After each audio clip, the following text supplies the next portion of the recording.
Hey there, Subnautiloids, it's Frost Iron. In this episode of Subnautica Below Zero, we're going to take our Seatruck that we just made and we're going to go explore the Deep Twisty Bridges and begin progressing the story with the unknown distress signal, which, because we didn't go to it immediately, it now has a little beacon for us, which is handy. The one other thing we're going to do before we do that, though, is we're going to go to this emergency supply cache that's popped up. Just because it's some free supplies, and there's one unobvious aspect of going to this beacon that is going to seem so obvious, but is so easy to miss if you don't do it. So we're going to maneuver around here. Oops, okay, yeah, good job there. Now, one thing I forgot to do, which we'll probably actually head back to the base and do, is construct the repair tool. All right, so this doesn't really have much, just has a few supplies lying around. PDA for some extra lore. But the main thing is, grab the beacon. Pick up the beacon. That'll give you that beacon blueprint. And these things are super useful. You don't need to come back to here, so you don't really need to mark it. You can grab the first aid kit. Sure, why not? We can grab... No, gods, go away, flare. Flares are useless. A little bit of disinfected water, sure, why not? And you can look around. There's often stuff that's fallen off. Oh, yeah, like down here. So, usually when you find, Altera supplies or Terran supplies, human supplies, they're sometimes not just right on the pad or right next to it. Sometimes they've gotten spread around a bit. Oh, we can also go down in here to the monkey den, see if there's anything useful. Looks like a mobile vehicle bay fragment. Yeah, so we don't need to do this. All right. We don't need to wander around here right now. We will grab a little bit of silver if we can grab it, though. Yep. We've got a little mini base set up. We are welcome to be a little bit of hoarders. Whenever you come across a resource that you think you're going to need a little bit more of, grab a little bit. You don't have to go crazy. You don't have to go ham. You'll learn over time what resources you're going to need a whole lot of and what you can get away with just having a little bit. For example, if I was smart, I'd probably be grabbing some more creepvine right now. But since we're currently basing in the shallow, twisty bridges, we've got all this stuff near us, right? I mean, we're only 250 meters from our base, which, not very far.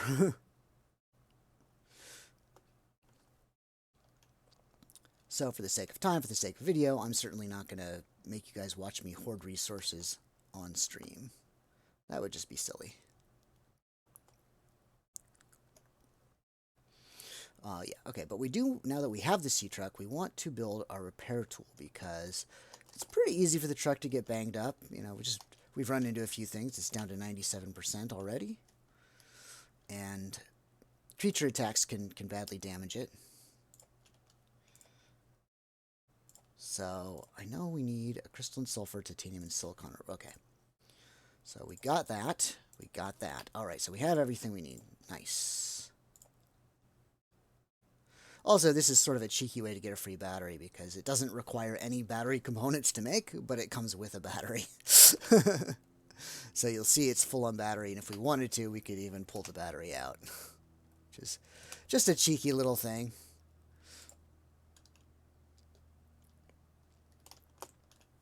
Not super important. All right, so we got our repair tool.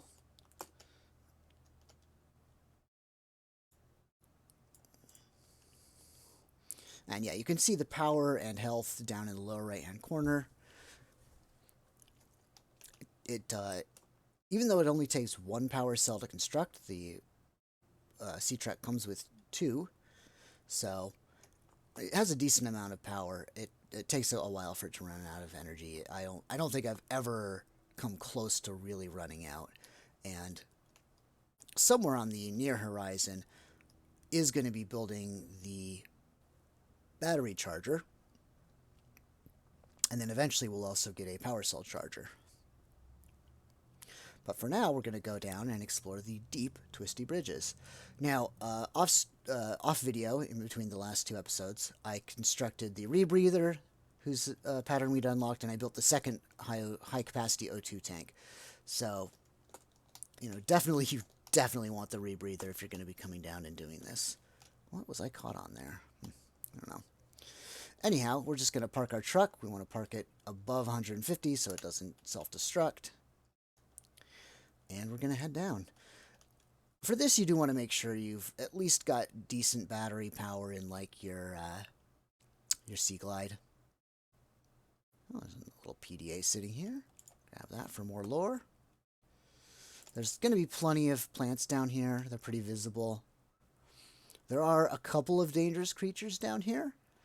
That one right there. I don't know if you can see it too clearly, but yeah, that one's kind of scary. You want to keep your distance from that one. There's only one other dangerous creature down here, which I will show you when we come across it. The other one is scary. It's not super dangerous, but it is super scary. Whoa! Oh gods. Okay. Yep. I should have known that. You can sort of he makes a sound when he starts chasing you. Fortunately, he didn't get me.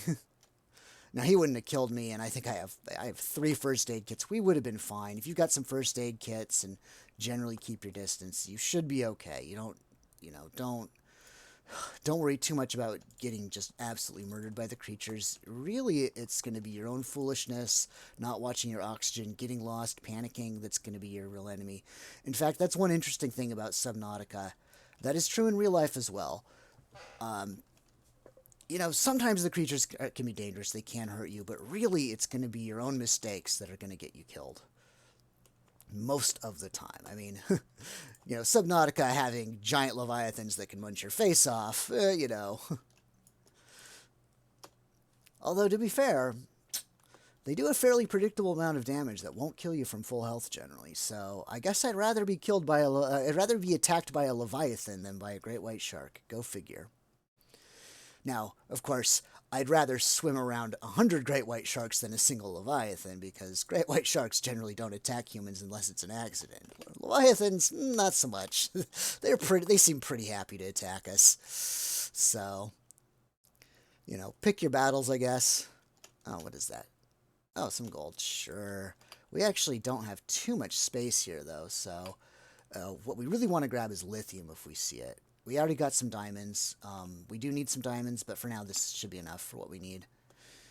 Lithium, though, is quite rare. We've got 1 back at the base, and if we can pick up even just 1 more, here's 1 more, fantastic. That'll be enough to build a couple modules for the Seatruck. Oh, hey, we're actually finding a decent amount. Sometimes I've searched around here and found very, very little, almost none, and other times I've found a decent amount. Obviously, it blends in pretty well.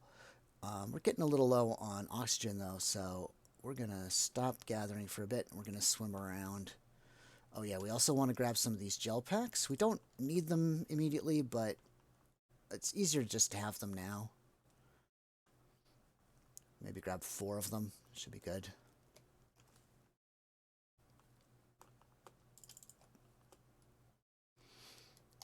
Oh, what's in now? A battery. Sure, why not?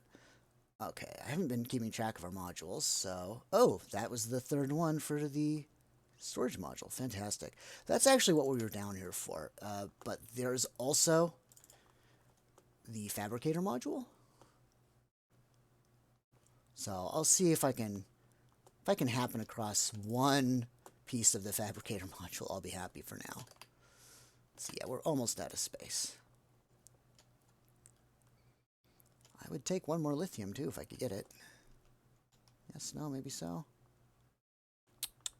Oh, there we go. Get some more oxygen. Okay. Ah, we are attacked! Okay, so that's the other monster. Actually, so usually it grabs you and tries to pull you in. I actually did see it ahead of time. I'm sure some of you watching probably did too. I decided to swim over it just to sort of show what it does. So it kind of failed at what it's supposed to do. Sometimes they don't even attack. Sometimes you can sort of swim right over them. Oh yeah, that's right. There's also an alien artifact down here in the Deep Twisty Bridges, so probably ought to just scan it while you're down here. Is that actually an ion cube? Whoa. I didn't even realize there was an ion cube down here. Okay. Oh, gosh. We got to drop something. Okay. Water. There we go. Actually, do we have cooked fish? Oh, there's an ion cube. That's so fantastic. What's this? This is storage module. Don't need it. Storage module. Yeah, we've already filled up on storage modules. Fabricator module. There we go. Okay. I'm not going to actually build the fabricator module, not right now, if ever. I've sort of come to the conclusion that it's kind of not worth it. So let's just try to get out of here. I'd prefer not to drown. Prefer not to drown.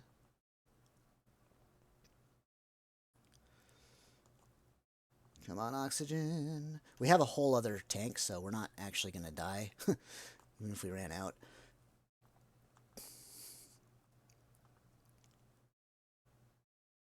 But, yep, we got what we came for. We got some materials. We got the Seatruck storage module blueprint.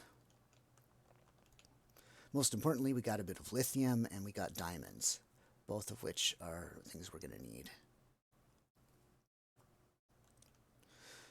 And yeah, even though we sort of got a little careless there and almost ran out, we did have a whole other oxygen tank. It's great to have that oxygen tank when you need it. You try not to need it, but if you end up putting on that extra oxygen tank, you know it's time to go. You know you need to find a place to replenish, refill, get your wits about you. There are, of course, over time you'll learn to sort of plan to use both tanks.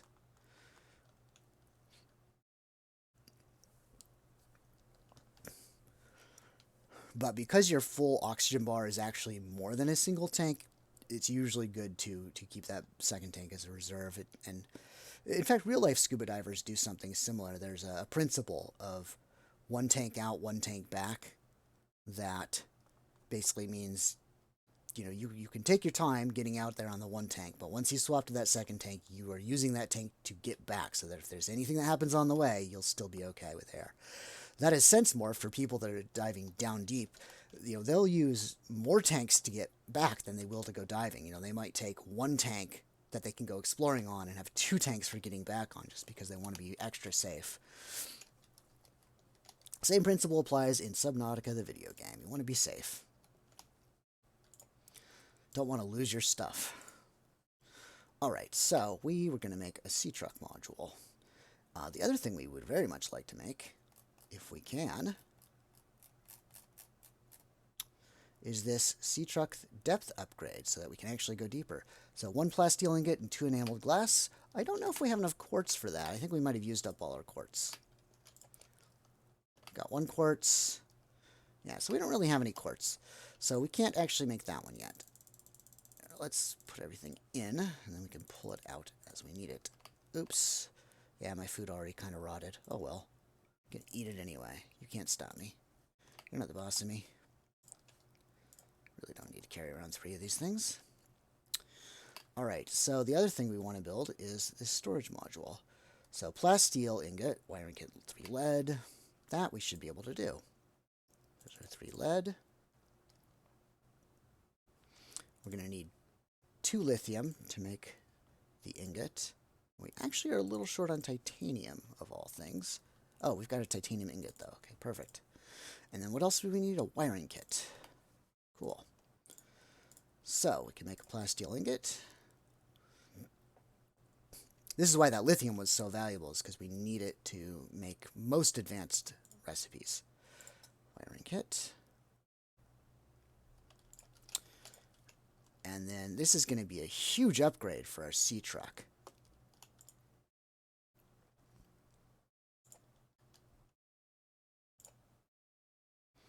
And voila. And, oh, she's a beaut. Now, one interesting aspect of the Seatruck is that its speed varies depending on the number of modules attached to it. Not terribly surprising. With 0 modules attached, it moves basically just as fast as the Seamoth. It essentially is a Seamoth with absolutely no modules attached. With a single module attached, it moves just as fast. And that's an important thing to keep in mind. One module does not slow down the Seatruck. It does make it, a little bit less maneuverable, a little bigger, so there might be some really tight spaces that you can't fit into. But it won't affect your speed and maneuverability to any relevant degree. Speed not at all, maneuverability only slightly. And it does have a significant amount of storage space compared to, say, the Seamoth from the original game. Part of why I'm not a huge fan of the Fabricator module, I have used it, and it is fun. If you happen to get the pieces for it, I say go ahead, make yourself a Fabricator module, have fun with it. Some people are going to really enjoy making a giant Seatruck and just using it as their base and slowly moving around everywhere. And you know what? All power to you. I certainly loved doing that with the Cyclops, but I never got the planter module for one thing, and which I think is still in the game. But without the planter module, you don't really grow food. I guess you can use the aquarium module, but the planter module is better because you need water. So without that, you can't really be a mobile base. You need a source of food and water to be a mobile base. Anyhow, that's neither here nor there. So you've got lots of storage space. Now remember when we built our very, very basic base? Part of why I built such a small, simple base was to sort of make you realize how few resources it takes. If you want a fabricator, put the materials for a base in here, right? You need 2 titanium for the base, 2 titanium and 1 titanium and 1 quartz for the hatch. Then you need 5 spaces for the power supply, for the solar panel, and then 1, 2, 3, 4, 5, 6 for the fabricator on the inside. You still have 3 spaces within here, so you can, I don't know, maybe there's something else you want to pull. Maybe you could build a bigger piece, like maybe the cross piece, I think takes 4 or 5, or I don't know. So anyway, yeah, my point is, the fabricator module has just 1 little storage container. So if you want a fabricator, you want a mobile fabricator, just put the stuff for a base in here. And then you still have all these other containers.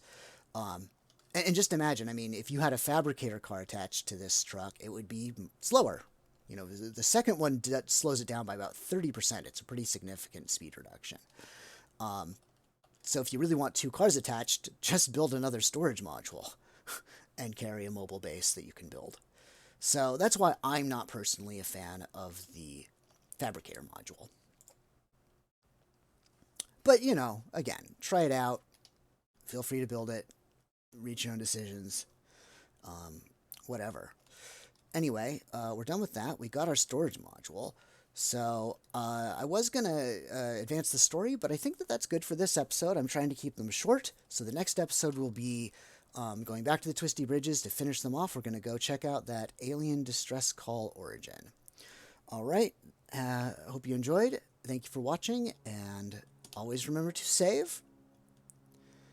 Until next time, keep on swimming.